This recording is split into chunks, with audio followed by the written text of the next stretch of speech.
how to change your account in Among Us. Firstly, you need to go ahead and open the Among Us application on your device. And now in the interface, you will be led to tap on the settings option on the left side. And here you can go with the data option. As you can see that there is no option to directly change your account. So go ahead and tap on the delete account option. You can go back and under the settings, under your general, if you've logged in my case, I'm not logged in yet, but if you've logged in, then you will have an option of delete account. You just need simply go ahead and delete your account.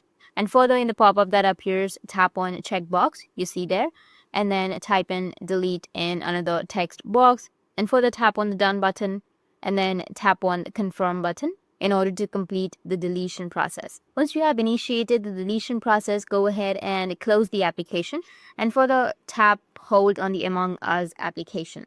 Tap and hold on to it, and then tap on remove app icon, or just uninstall the application or delete the application completely. Once you've deleted, you can go with your Play Store or your App Store and again search for Among Us and reinstall the application.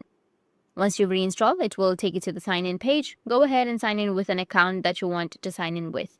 And this is how you can change your account in Among Us. And if you have any questions, feel free to comment below. Thanks for watching.